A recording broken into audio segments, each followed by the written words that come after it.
yanyambukije cya gihugu cy'ubutayu, yampaye amazi yo kuri rya riba.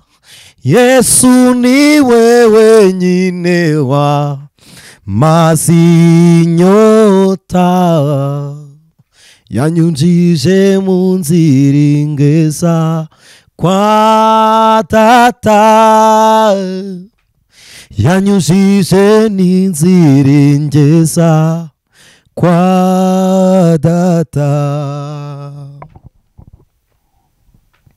Yanyambuye wa mwambaro nari niyakiriye ngira ngo niwo wanje, ankiza urubwa anyambika umwenda wera wo gukiranuka, ashyiraho ikirango cy'amaraso, anshyira mu nzira umuyobozi. None Mwuka Wera ngwino ungezeyo. Imana ishimwe. Yanyambukije cya gihugu cy'ubutayu, yanywesheje no kuri rya riba. Yesu niwe wamazi inyota. Mana turagushimiye, tuguhaye icyubahiro kubw'ubuntu bwawe. Izina ryawe niryo zina ryonyine ritajya ricogora, niryo zina ritajya rinanirwa, niryo zina ritari nk'iry'ab'isi, niryo abakwizera bahungiramo, niryo zina rijya riba umunara muremure ukadutwikira izuba, niryo zina dukiriramo amakuba, niryo zina umutima wacu wubakirwamo, niryo zina turuhukiramo. Izina rya Kristo Yesu niryo zina ryonyine, niryo zina ryonyine rijya ritumara umubabaro. Muririmbyi yaravuze ngo ushonje rirabuhaza kandi rimara umubabaro. Izina ryawe nirihimbazwe. Uduhaye umwanya wo kugira ngo tukuramye tuguhimbaze mu mvugo, mu ndirimbo, mu kugushima kubw'imirimo wakoze, ari ukuducungura, ari iy'umubiri wadukoreye, kandi kugushimira ukuba kudufashe kugira ngo tugeze mu gihugu cy'abakiranutsi. Izina ryawe nirihimbazwe. Watunyujije muri cya gihugu cy'ubutayu, ahari hateye umutima wacu ubwoba. Turebye agasozi k'ihumure, turebye agasozi k'umwero, tugira ihumure. Izina ryawe nirihimbazwe. Uyu mwanya abana natwe muri uyu mwanya w'ijambo ryawe, umuntu wese ubabaye umuhe kunezerwa, kandi unezerewe abikuye kuri wowe umushingira intambwe zikomerere mu mpamvu y'ibimunejeje. Kandi nyaguhora ku ngoma ufate mu mugongo abantu bose bagezweho n'iminsi y'amakuba, kugira ngo hatagira udandabirana agaheranwa n'umubisha. Abarwayi ubakize, bariraga ubahoze, abari bananiwe ubabera imbaraga, kuko byose ni wowe utubereye byose kandi ushobora byose. Shimwe n'iribi byawe ku bwawe mwungeri mwiza. Amen. Imana ibaha umugisha. Dushimiye Imana ku bw'uyu munsi. Muranyihanganira twisegure ku bantu bakoze aya masengesho kuri YouTube, batabaye kuri WhatsApp group. Mwagiye mubura uko mukurikira ijambo ry'Imana. Aya masengesho twayasenze mu byiciro. Hari ubwo twagize iminsi 3 turimo twiyiriza tutarya tutanywa. Amasengesho tuvuga, hari abakurikiye wenda hari iri jambo ry'Imana batarabonye umugisha wo guterana no kubimenya. Na amasengesho twatangiye ku itariki 9 z'uku kwezi kwa 8, y'iminsi 21 agomba kurangira ku munsi w'itariki ya 30. Iminsi 21 izabirangiye birumvikana. Rero abayakurikiye nabo muratwihanganira, mwagiye mu buri jambo ry'Imana mwaratwandikiye kuri WhatsApp ko tutabaha ijambo tuba twatanze kuri WhatsApp group, ariko ntabwo twabonye uko bidukundira ko byabaye ngombwa ko tudasengera hafi tujya gusenga n'ahandi. Bituma rero ko twakoze nk'urugendo tujya iburengerazuba, mu burengerazuba bw'igihugu cy'u Rwanda, birumvikana mu cyahoze ari Cyangugu. Uyu munsi dukunda gukoresha mu karere ka Rusizi. Icyo gihe cyose cyabaye icyuho gituma tutabona uburyo tubaha ijambo ry'Imana kuri YouTube channel, ariko ubugingo bwanyu bukomerere muri Kristo Yesu, kuko iyo umwigisha hari nibyo twaturirana impamvu z'ibyiringiro byacu, ariko niyo umwigisha adahari Kristo Yesu aba ahari. Imana ishimwe, kuko twebwe iyo ducecetse Yesu aravuga, niyo turi kuvuga Yesu abavuga. Imana ishimwe. Rero Imana ibaha umugisha aho uri hose ubabaye, twifurije ihumure ribonerwa muri Kristo, kandi nawe ufite umunezero ujye usangira n'abandi. Amaboko yawe niba wumva ushoboye, ube n'umuntu ushobotse kugira ngo ushoboze n'abandi batari bashoboye. Ubuntu bw'Imana bukorere muri wowe kugira ngo umunsi w'ingororano z'abakiranutsi Imana izakubonemo umumaro. Imana ibaha umugisha. Reka dufatikanye turirimbe iyi ndirimbo ya 96 mu gitabo cy'indirimbo zo gushimisha Imana, Prito 95. Nitumara kuyiririmba turafatikanya n'umwanya w'ijambo ry'Imana, tuvuge hejuru y'amahame yo gusenga kandi kubana n'ubutware bw'Imana busohoza amasezerano. Imana ibaha umugisha. Ibyaha byanjye Yesu yarabyikoreye, watigeze gukora icyaha na kimwe. Ndamwegera ndasenga,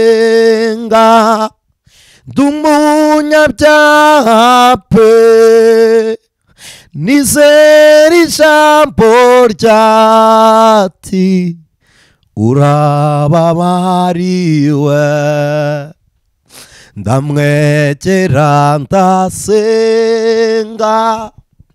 ndumunyabyaha pe, nizera ijambo ryati urababariwe. Maze ibindushya byose ndabimukorera, na wundi utari Yesu wabyihanganira. Ndamwegera njya wari ndushye nenebutse, ndagenda mawineke nsindishirijwe pe. Ndamwegera njya wari ndushye nenebutse, ndagenda mawineke nsindishirijwe pe. Nukwamaganya yanjye nyakurwaho nawe, ndukira muri we amahoro ye. Emmanuel Kristo sinarihebuje, rimbera nk'umubavu umuraneza. Emmanuel Kristo sinarihebuje, rimbera nk'umubavu umuraneza. Icyama nkaba nkawe akamineza ye, imbabazi n'ubuntu n'ubugwaneza bwe. Yesu zame gutora iwawe mw'ijuru, nzajya gusingizanya n'abamarayika. Oh Yesu zame gutura iwawe mw'ijuru, nzajya ngusingizanya n'abamarayika.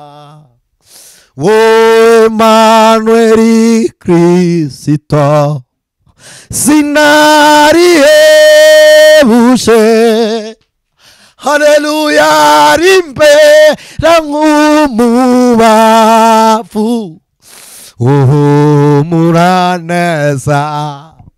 Emanueli, Emanueli we, yewe Emanueli, Emanueli we, sinarihebuje, rimbera nk'umubavu uhumura neza. Icyampa nkaba nkawe Emanueli, akaminesa ye, oh nkajya ngusingizanya n'abamarayika. Imana ishimwe. Murebe urukundo rukomeye cyane twahawe n'Imana ihoraho, twahinduwe abana b'Imana ihoraho, dukwiye kubana amahoro, tuzanezerwa cyane mw'ijuru, tuzaririmbana n'abera, tuzambikwe ikuzo muri urwo rukundo, nta marira azaba mw'ijuru, tuzanezerwa cyane mw'ijuru, tuzaririmbana n'abera, tuzambikwe ikuzo muri urwo rukundo, nta marira azaba mw'ijuru. Utugirire ubuntu Mana ihoraho mu rugendo rwacu dufite, utwoherereze umugisha mukiza, tubashe kukumenya Mana, tuzanezerwa cyane mw'ijuru, tuzaririmbana n'abera, tuzambikwe ikuzo muri urwo rukundo, nta marira azaba mw'ijuru. No mu gihe tugendera muri iyi si, tuyibona mw'ibidushuka, ariko dukwiye kunesha ibyo byose, kuko ari ko Imana ibishaka. Yesu databuja nzamukorera ndacogora, ngwiza ubuntu n'urukundo amfitiye, maze imirimo yo mw'isi ajyama n'inyirangiza, aza mpamagara ngeze mw'ijuru. No mu bikomeye biriho ubu, undamburira amaboko yawe, ump'imbaraga ku buntu bwawe, kugeza igihe uzaza kunjyana. Nyura mu misozi, nyura mu mataba, aho wose niko harushya umutima, njya nsaba Uwiteka kugira ngo amfashe. Uwiteka nawe ntatinda kunyumva, n'igitangaza pe, n'igitangaza pe, rwose n'igitangaza ko Yesu yanyijije. umwuka we wera niwe ujya unyobora uzangezi wawe mwishura amahoro. Imana ishimwe, Imana ishimwe, tuzabana nawe mwami Imana, tuzabana nawe mwami Imana mu birori byiza wateguye. wo tuzabana nawe mwami Imana, ye tuzabana nawe mwami Yesu we mu birori byiza wateguye. tuzabana nawe mwami Imana, hazabaho kuramya no guhimbaza Imana gusa, ubwo nibwo tuzaba turirimba izabanesheje. ariko Mana, tuzaba mu gitaramo cy'abakiranutsi. reka dusome ijambo ry'Imana, ndumva ntaguma ndirimba, ariko Imana ishimwe. Uhoraho muranangazwa cyane n'ibyaremwe n'ibiganza byawe,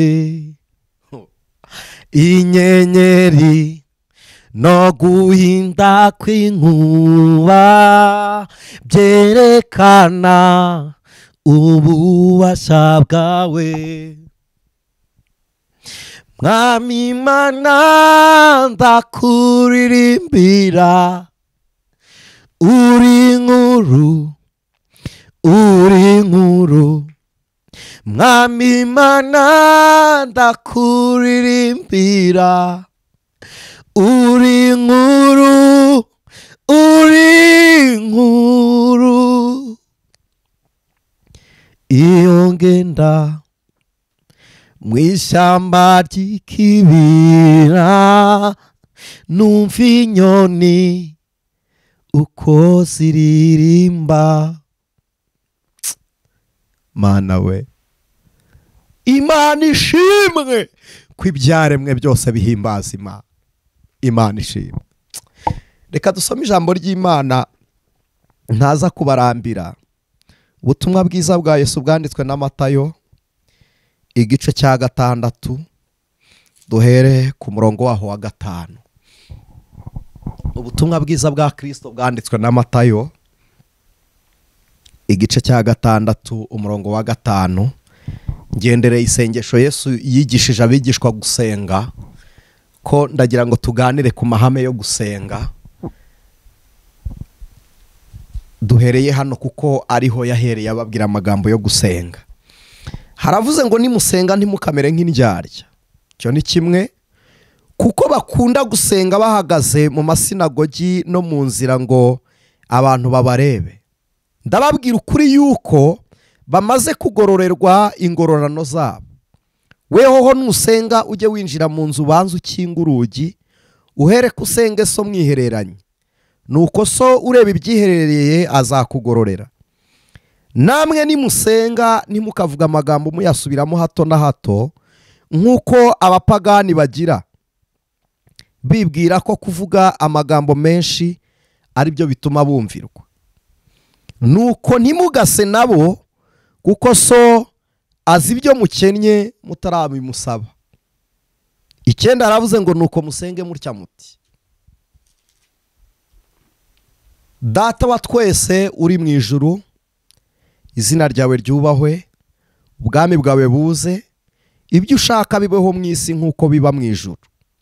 uduhe none ibyo kurya byacu by'uyu munsi, uduharire imyenda yacu nk'uko natwe twahariye abarimo imyenda yacu. ntuduhane mu bitwoshya, ahubwo udukize umubi, kuko ubwami n'ubushobozi n'icyubahiro ari ibyawe none n'iteka ryose. Amen. mwakire neza iri jambo ry'Imana. aha ni igihe cyari gito cyane kuri Yesu n'abigishwa be. nibwo Yohana umubatiza yari amaze gufata abigishwa be abegurira Yesu. bamwe bari aba Yohana umubatiza bakurikiye Yesu, noneho mu bakurikiye Yesu bashya batigeze babana na Yohana umubatiza, babana na Kristo bumva intego y'ubwami bwa Kristo muri Yesu, ariko batarasobanukirwa ubwo bwami n'ubuhe. Mbere yuko turi bwinshire muri iri jambo, ndarivuga mu byiciro bitatu. Ntabwo iri sengesho twaryigisha ryose ngo rirangire, ndabivuga mu byiciro bitatu. Ikindi gice cyaryo muzagikurikirana mu kindi kiganiro, nacyo turagishyiraho umunsi w'ejo ku mugoroba.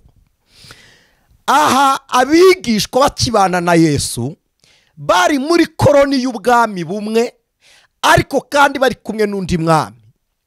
Bari mu Bayuda, bari muri Isiraheli, mu gihugu cyitiriwe ubwoko bw'Imana, igihugu cy'isezerano, aho bavuga ku butaka bwera cyangwa se urubyaro rw'Imana cyangwa se imfura z'Uwiteka ku bw'isezerano, ariko kandi bakoronijwe n'amaboko ya Roma.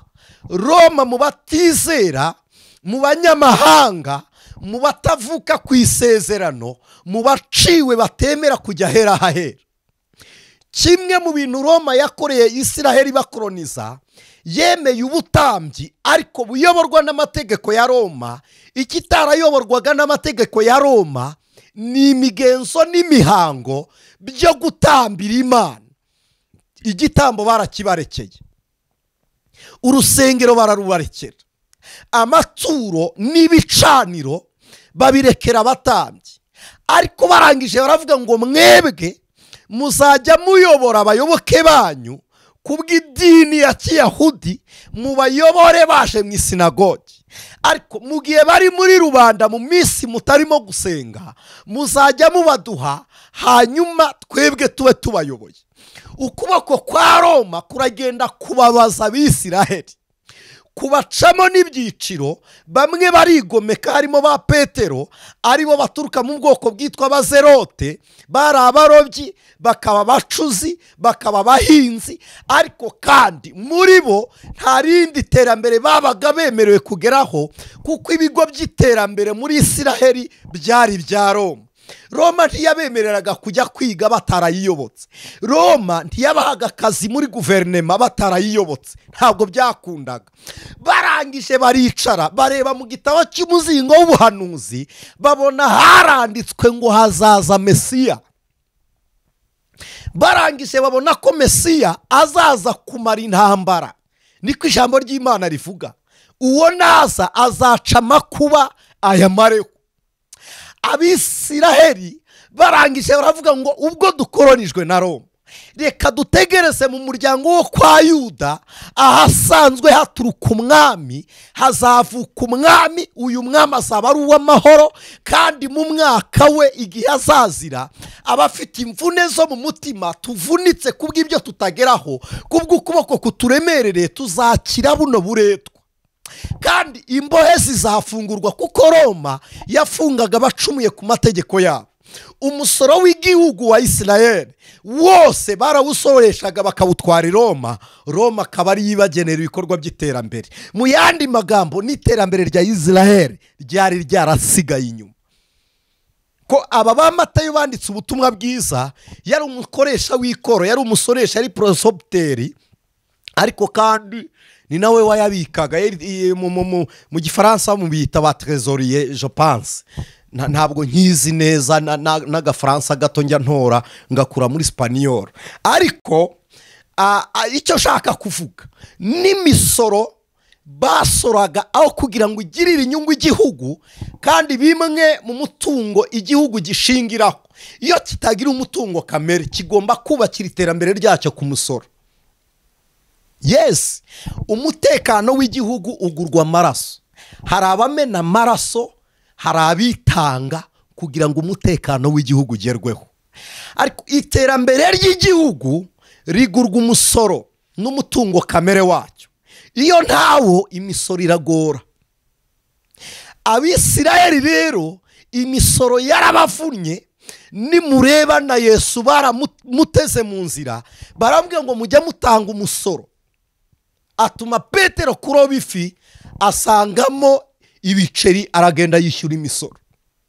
rero nayo yajyaga mu Baroma. Ibi bivuna Abisiraheli.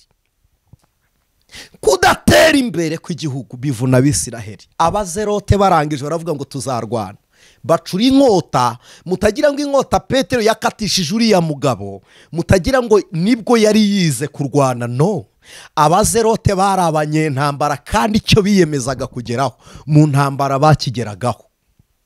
Rero nihuta, Yesu avutse aza anyuranye nuko bamutekerezaga. Bumvaga umwami azaza aganje. Kabiri, bakumva umwami azimikirwa mu gihugu azayobora. Mana numeze nk'abantu ngo tubwire binyoma, kandi Imana ntimeze nk'abantu ngo inyuraho abantu batekereza. Kimwe mu bintu bya confusinze Abaroma n'Abayahudi mu byo batigeze bamenya, bigakonfusinga abahanga n'abanyabwenge b'icyo gihe, nuko bari bazi ko azavukira ibwami, anyura kwa Mariya umwari w'umuziranenge na Yosefu. Ivuka rya Kristo ryamenywe n'abanyabwenge, rihishurirwa abashumba batari bazi ruhe na ruhe. Ariko kandi abatambyi n'Abisiraheli ntibigeze bamenya igihe Yesu yavukiye. Niyo mpamvu nkunda kubivuga, mujye mwitondera amagambo y'abigisha na nisetarimo. Ijambo ry'ubuhanga ridahura n'iryo musoma ntimuzaryemere nk'ukuri. Mujye mugenderera Bibiliya, kuko hari abantu bari confusion, bafite urujijo kuri Kristo jusqu'à présent, batazi Yesu ninde mu buzima bwabo. Niyo mpamvu nashatse kuvuga ku mahame yo gusenga.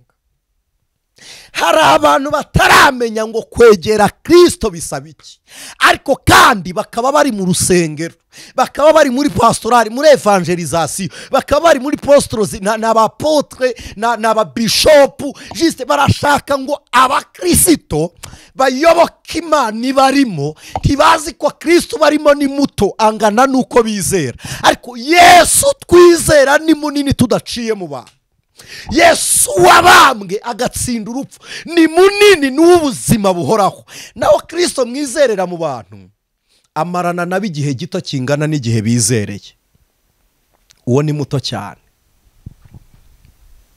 Nganyemerera iki kintu nkakivuga. Nimujya kuyoboka Kristo ntimukayoboke Yesu wa Aniseti.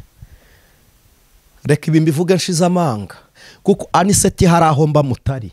Reka nitangeho urugero kugira ngo mwe kuba mu rujijo. Sinshobora kwihimbaza imbere yanyu.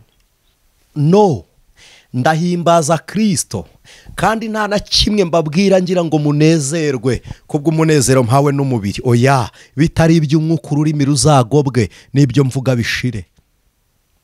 Imana nibona ko nzayivugira ibitari ibyayo, Imana izanyice nitahire. Ubugingo narabuhawe, nakoreye Imana, ibyo nakoze bizampesha amakamba, kandi niyo nataha nona amakamba Imana yateguye yampa kunyurwa. Ibyo birahagije. Nibona nta mumaro dufite muri Kristo Yesu, Uwiteka we uzanyure nigendere. Muto cyane ku rwego ruto. Yesu mu muntu angana nuko umuntu amwizera. Ariko nuyoboka Kristo nk'impano y'Imana yavuye mu ijuru, nibyo mu mwigisho uzumviramo amagambo yo guhamya, uzumviramo impamvu y'ibyiringiro byo kwizera, ariko wishorera imizi muri bo. Nushinga muri pasteri, mu mushumba, muri apotre, nushinga muri padiri, umwe muri abo yagwa nawe ukagwana nawe. Ariko nufata kuri Kristo, igihe utagiye muri misa kwa padiri, igihe utari kwa pasteri, uzaba ufite amateraniro, uzaba uri gusenga. Kubera iki? Kristo murabana, ntabwo aba mu nsengero. Hari umugabo wavuze ijambo ryanejeje agiye gupfa, baramubwiye ngo tubwirija ikintu wakoze kirakurushya, ukigezeho uranezerwa. Afata Bibiliya aravuga ngo ikintu nakoze kirandushya, nkigezeho ndishima. Nukwimura Imana muri Bibiliya nyishyira mu mutima wanjye. Abantu benshi batwaye Yesu w'inyandiko, izina ryanditse gusa, ntabwo bari gutwara Kristo w'impinduka mu bugingo. Niyo mpamvu isi iri kutuvanga, niyo mpamvu mubona aho kugira ngo abizera bagende mu isi bayihindure, ahubwo isi iri kugenda muri bo ikabahindura. Ariko twahawe ubutware pouvoir, dufite autorité yo guhindura, dufashe mpiri iyo mitekerereze tuyikubise hasi. Niyo mpamvu usanga umuntu yizera none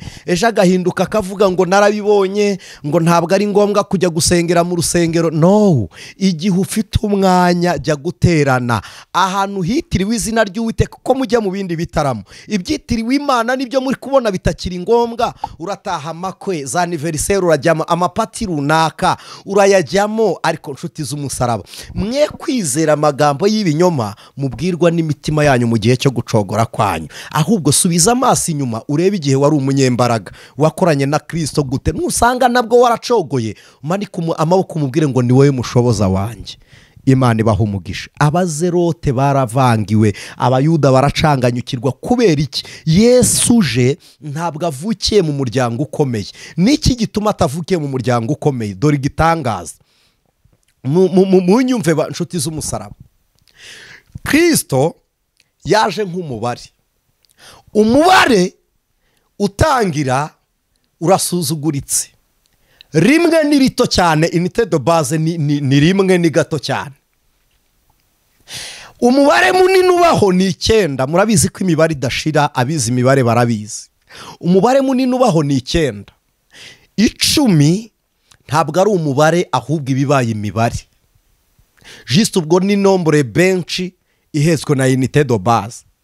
Icyo nshaka kuvuga ni iki: iyo uhereye hejuru uzamuka ntuba ufite ibanze ry'umubare,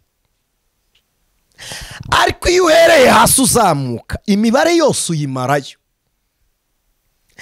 Na Kristo yahera mu bakomeye yari guhita azamuka, kuko yajyaga kwa Data, yajyaga gusanga icyubahiro. Mu nyumve, sinshaka kuba confusing. Iyo Yesu aza akavukira mu bakomeye, aboroheje ntibari kugera aho yavukiye, ntibari no kumenya amavuka ye. Abari kumurinda, ingabo zari kurinda umwami, ntabwo zari gutuma babandi bakoze ku ncundo za Yesu babona aho bafata.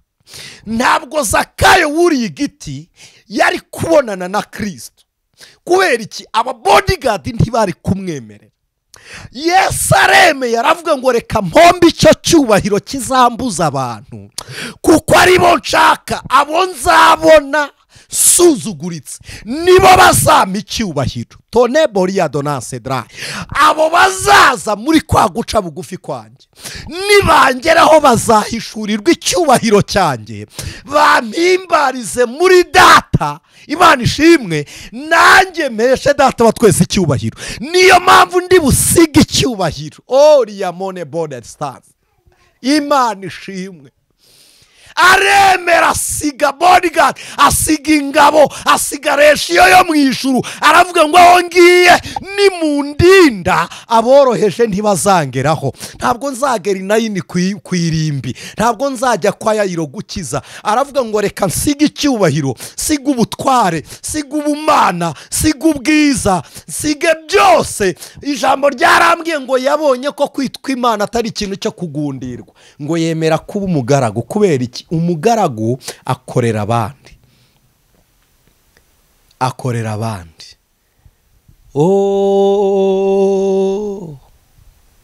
Yo wasize ubwiza wari ufite mu ijuru, waje mu isi kubyarwa n'umugore, wiyambuye ishusho y'ubumana. Iki ni ikintu kitoroshye, iki ni ikintu kidasanzwe. Kwiyambura ubumana budapfa ukambara umubiri upfa, kwiyambura ubumana busingizwa ukiyambika umubiri ubambwa. Gusiga intebe mu ijuru ukajya kubaza kwa Yosefu. Ariko ibyo ngo ntiyitaye no ku isoni z'umusaraba, kubera ibyishimo byari bimushyizwe imbere. Impamvu namugereranyije, natanze icyo kigereranyo ku mubare. Umubare uva hasi ujya hejuru, na Kristo yahereye hasi kuri fondasiyo aramanuka. Umva ihame ryo gusenga sasa. kugira ngo ubane n'Imana uko ukomeye kose, uriwe wese, post ufite yose niyo twatugira dutya, babigire nawe ubihe Kristo. Nibyo, yes, none uri hejuru, ejo uri hasi, kuko ubuzima bw'umuntu ni panda teremuka. None ufite umwuka ariko ejo uzapfa, yego, ongera ubyikirize. Nibyo, ko ukemera ibyo warahiriye, nibyo, ariko hejuru y'icyubahiro uhabwa hari Kristo Yesu. Imana ishimwe, hari uwagisize kugira ngo yubahirirwe mubo yubahishije. Kubera iki? Icyubahiro cya Kristo ntabwo agishakira mu wariwe, agishakira mubo yaje guturamo, kugira ngo abarimo abaribo bamwubahisha imbere y'Imana. Kugira ngo rero usenge, ugomba kumenya iki ngiki. Ihame rya mbere ryo gusenga ni ukumenya Imana usenga. Ihame rya mbere ryo gusenga, waba wizera waba utizera, ugomba kubanza kumenya Imana usenga ari iyihe. Ngeze aho nashakaga, usenga iyihe Mana?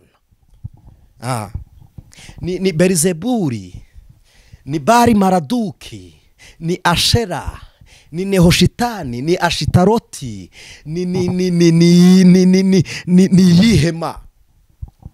Na Ashidodi, ni iyihe Mana? Hari abantu mujya mugira ngo abantu bose basenga Imana yo mu ijuru. No, hari abantu batayishaka bisengera ibigirwamana. Reka nkubwire ko Imana usenga ntigira ifoto imanitswe mu isi. Reka da, na cya kibumba ugera imbere ntabwo ari ishusho yayo. Oya, na Yesu si kuriya asa. No, filime mureba ya Yesu yakinwe n'abantu batandukanye. Harimo umugabo bita Diyakoni Mikayire, abantu benshi muzi ngo ni Kristo. N'abantu mujya kuvangirwa iyo murose mubona ari iriya shusho yaje.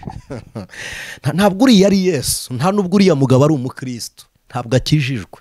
Oya, ni umudivoruse, uretse ko yongeye akiro Mariya, afite abagore babiri. Ntabwo uriya ari we Kristo. Imana dusenga ntigira ishusho mu isi igaragara ngo urebe ifoto y'Imana. Ishusho y'Imana mu isi ni imirimo y'abakiranutsi.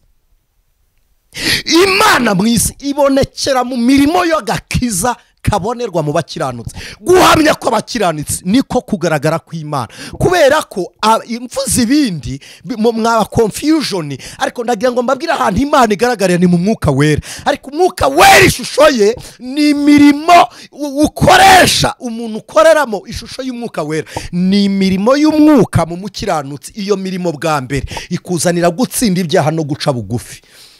Iyo ufite umwuka wera ukavuga ururimi rw'umwuka udatsinda ibyaha, rekeraho. Urwo rurimi rurapfuye, ni imyuka yaguhanzeho. Ariko niba ufite imbaraga zikuneshereza ibyaha, boho kuvuge n'ururimi rw'umwuka wera, kuko murabana, murakorana, muragendana. Niba wishyira hejuru, menya ko umwuka wawutaye. Niba umanutse ukabuciye bugufi, menya kubana n'Imana, kuko nayo niko yabikoze. Yahereye hasuzuguritse irizamura. Kandi mureke mbabwire inshuti z'umusaraba, aka kantu mugate mu matwi. Umuntu wese uca bugufi aba ari gukareye igisuzuguriro no mu basuzuguritse. No mu basuzuguritse baragusuzugura. Umuntu uciye bugufi, umuntu wicisha bugufi, aba ari kuvoma ku isoko y'agasuzuguro. Ubu uri kuvuga ngo iyi ni muyimpa aba ari yonywa. Niyo mpamvu nababwiye ngo nimureke badusuzugure kuko ari twebwe tutagira icyo tubatwara. Mureke badutuke kuko ari twe twabababarira. Yesu yaravuze ngo nabo bababarire kuko batazi icyo bakora. Ariko Mana yera iri mu ijuru, muzarebe abacuruzi ku munzani, ikizamuka ni icyoroshye, ikiremereye kiramanuka. Niba wumva hari ibikubitsemo, ukaba wumva ufite icyubahiro cy'Imana, ca bugufi. Niyo principe yo kuremera. Ibiremereye bifata hasi cyane, ibiremereye biba biciye bugufi. Niba wizamura, nshuti y'umusaraba, uri kwivanaho wari uri wijyanaho wajyanwaga. Niba wijyanye uzagenda wenyine, ariko nutegereza kuzamurwa n'Imana, izagusumbishaho ari kuzigeza, izakugeza n'ahandi. Icyiciro cya mbere cyo gusenga, intambwe ya mbere yo gusenga, ihame rya mbere ryo gusenga, nukumenya ngo iyo nsenga ni iyihe.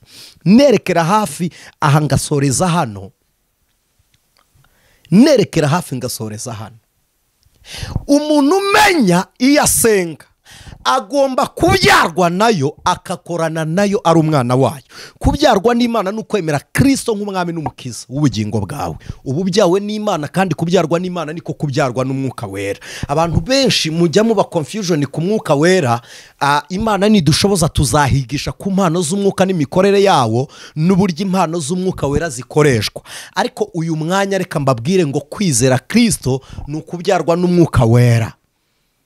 Ubu byawe n'umwuka, kuko ntawe uza kuri Kristo atarahejwe n'Imana.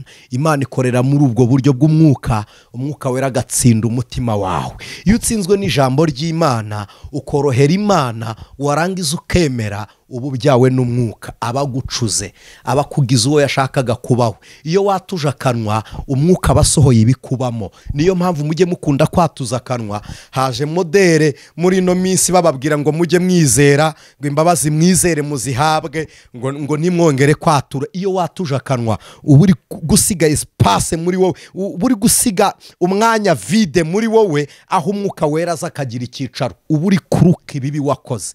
Imana ishimwe. Rero kugira ngo umenye Imana ugomba kubyarwa nayo. Kabiri, ugahamya imbaraga zayo. Niwo mu isengesho havuze ngo Data wa twese uri mu ijuru. Mu yandi magambo, mu ijuru ri hehe?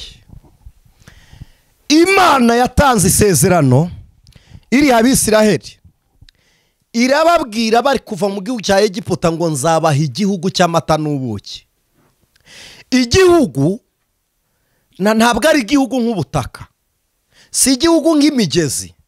Amata sayo mukamye mu nka, ubuki si ubwo mu nzuki.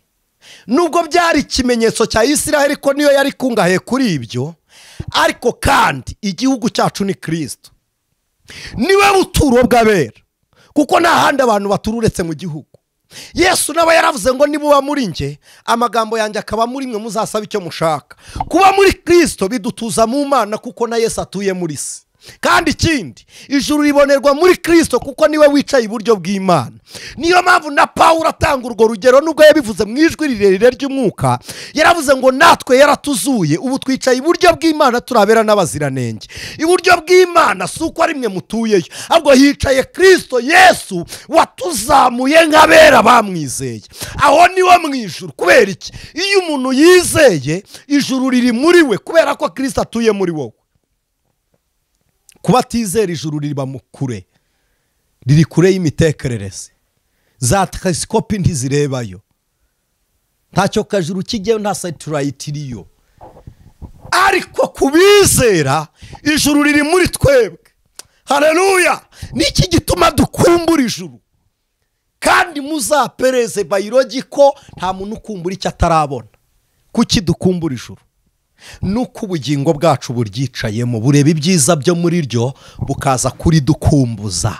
Kubera ko butuye muri Kristo uri mu ijuru, bubona ibyiza byo mu ijuru. Niyo mpamvu y'urukumbuzi rw'abakiranutsi. Imana ishimwe. Rero guca bugufi bituma wizera, kwizera bigatuma ubyarwa n'Imana, kubyarwa n'Imana bigatuma umenya Imana, kuko ntawe umenya ataravuka. Uzasanga abantu bavuga ngo kuki twebwe Imana itatubwira ibi. Utarabyarwa nayo ntukoreshwa nayo, utarabyarwa nayo ntuvugana nayo. No, iyo niyo principe y'Imana.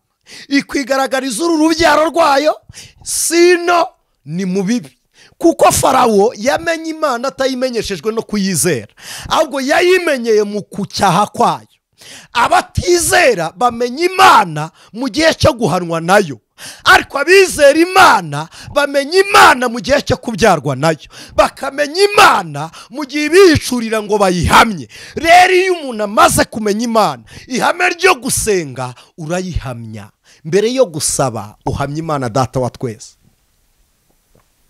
Nicyo cyatumye Dawidi avuga ngo ninuburira amaso yanjye ku misozi, gutabarwa kwanjye kuzavahe. Yibuka ko Uwiteka aravuga ngo gutabarwa kwanjye bizaturuka ku Uwiteka waremye ijuru n'isi. Ntabwo ari gusaba Imana, ahubwo ari guhamya Imana ko izakora ibyo akeneye. Imana ishimwe. Murebe principe Yona yasengeyemo. Ntabwo yigeze Imana ngo mpa kuva mu, ntabwo yabwiye Imana ngo mpa kuva mu nda y'urufi, ahubwo yabwiye Imana ngo ndagushimiye kuzankura mu nda y'urufi. Yarazi ko iyo ari gushimira ari Imana yumva amashimwe kandi gakora ibyo ari gusaba. Imana ishimwe. Yobu yavuze ngo iki? Yaravuze ngo nzi yuko ushobora byose kandi ntawe ubasha kurogoya umugambi wa. Bamenye Imana, bamenye ubushobozi, mbere yuko basaba barayihamya. Icyo ni Imana ishaka. Banza uhamye Imana kugira ngo n'ab'isi bahere ko bahimbaze so wo mu ijuru. Kubera iki? Guhamya Imana kwawe bituma uyimenya, ukamenya ubugari n'ubunini burenze uko ubitekereza. Iyo uzi Imana ntuterwa ubwoba n'amakuba. Elisa yari yarahishuriwe Imana, amenya imbaraga z'Imana zimurinda. Gihazi amenya Imana muri Elisa, ariko ntiyamenya Imana muri we. Avoma Imana mu bandi. Ore ya bone sayini mondrayi. Imana iguye guhishurirwa Imana utayikuye muri aniseti. Imana ibonerwa muri Kristo Yesu. Imana ishimwe mu butware bwayo ariho Imana ikwiyerekera. Elisa araryama arasinzira. Umudugudu uragotwa. Gihazi ngo akanguke abona shebuja ntabyitayeho, aramubwira ngo nta nicyo bikurebaho. Elisa aramubwira ngo umva amaso yawe nahweze ureba imbaraga ziturinda. Imana ishimwe. Hari umugabo yaravuze ngo aho kubwira ibibe Imana ngo ufite ibibazo, imbere y'ikibazo kibwira ngo mfite Imana. Zerubabeli Imana ntiyigeze ivugana nawe mu gihe cy'amayobera ye, ariko yaragiye ivugana n'umusozi. Imana yakora itavuze, yakora ivuze, byose yanabi. Ariko Uwiteka we gusenga, banza umenye ngo iyo nsenga ishobora byose. N'Imana ireba yabonye na situwasiyo urimo, n'Imana ireba yabonye indwara urwaye, n'Imana ireba yabonye urugo rwawe, n'Imana ireba ibona abana bawe utabareba. Pole moya sonatayiwa. Imana ishimwe. Menya imbaraga z'Imana kugira ngo ujye wayisenga.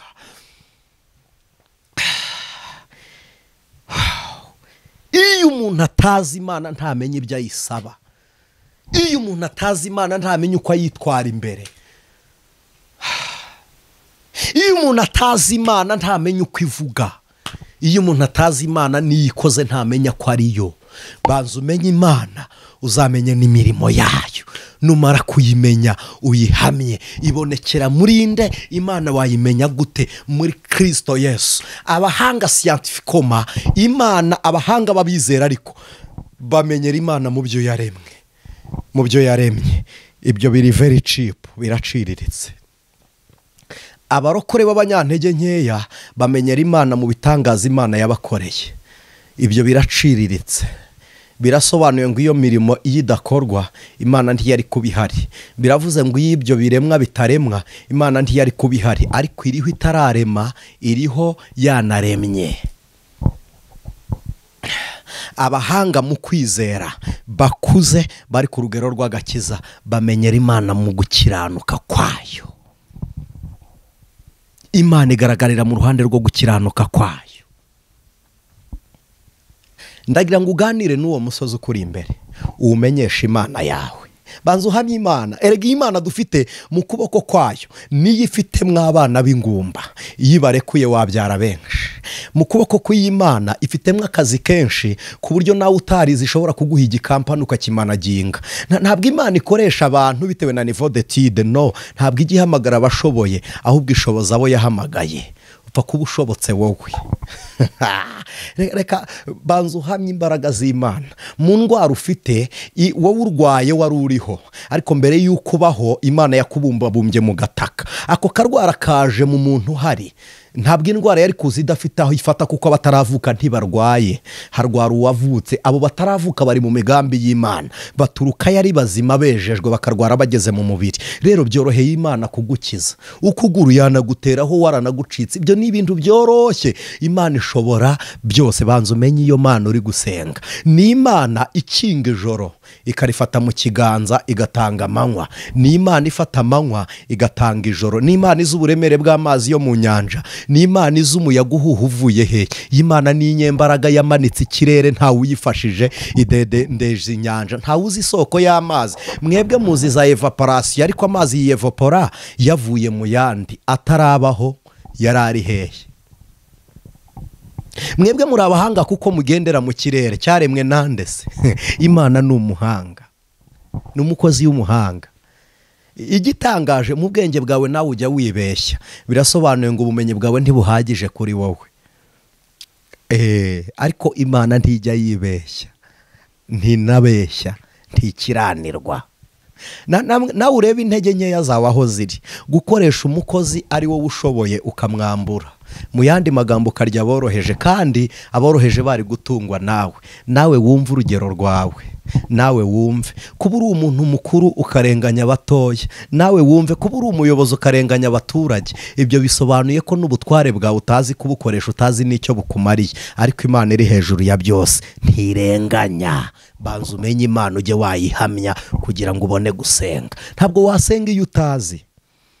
Niko Pawulo yabwiye abantu muri Areopago, yarababwiye ngo iyo musenga mutayizi niyo ngira ngo mbabwire. Aravuga ngo ni yaremye ijuru n'isi, ntisa n'izuba ahubwo niyo yariremye, ntisa n'ukwezi niyo yakuremye, ntabwo ari izahabu niyo yayiremye. Areba amazu yabo asa neza kuko bayasize irangi, areba ibimana byabo bisa neza kuko bongeye kubivugurura. Arangije aravuga ngo Imana yacu yo ntikorerwa n'amaboko y'abantu nk'igira iki kennye. Aravuga ngo kandi ntiba mu mazu yubatswe n'amaboko y'abantu, itura mu mitima kuko niyo yiremeye umutima. Imana ishimwe. Abahanga niba wumva uri umunyabwenge, bwahinyura Imana uzambwira umutima wawe ungana iki, uzambwira intekerezo zawe zingana iki. Ntushobora gupima urugero rw'imitekerereze yawe. Birasobanuye ngo uko yagutse Imana irabiruta.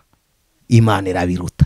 Reka dusenga n'Imana, ariko dusengere muri iri jambo Pawulo yabwiye Abayefeso. Yaravuze ngo ndasaba Imana Data wa twese, se w'Umwami wacu Yesu Kristo, ngo kugira ngo ibihishurire, ibahe ubwenge butume muhishurirwa kumenya Imana. Imana ikwihishurire. Yagaragaye muri Kristo Yesu. Wamwizera ubaye utarizera Yesu. Wakihana ibyaha ubyatuye kugira ngo biruke ubaye utarabyihana. Kandi wagarukira Imana ubaye waraguye kugira ngo usenge Imana, Imana ikumve. Nuko ugomba kuba iyo uvugana nayo uyizi kandi uzwi nayo, ukabona guhamya Imana. Data wa twese uri mu ijuru, ndaje tuhatangirire mu cyiciro kindi cyo hirya. Nababwiye ngo ntabwo twavugira isengesho ngo rishire, turaritangiriraho mu gice kindi cy'inyigisho yo hirya kugira ngo dukomeze tubihurize hamwe, tubyumve bishyitse. Imana y'amahoro, se w'Umwami wacu Yesu Kristo, Mwami w'urukundo, abaha umugisha. Data wa twese turagushimiye, se w'Umwami wacu Yesu Kristo, Imana nkuru, Imana rubasha, Imana nyiricyubahiro n'ubwami budashira. Iyo urambuye amaboko yawe ujye ukura guhorera mu nyanja ukahashyira inzira. No kuri ubu buzima bw'uyu mwene data tuhashyize inzira yo gukira, tuhashyize inzira yo guhora amarira, tuhashyize inzira yo kwibagirwa umubabaro n'agahinda, tuhashyize inzira yo kunyuranya ibihe kugira ngo Imana igira neza yigaragaze ku bwawe. Urakoze Yesu. Amen. Imana ibahe umugisha.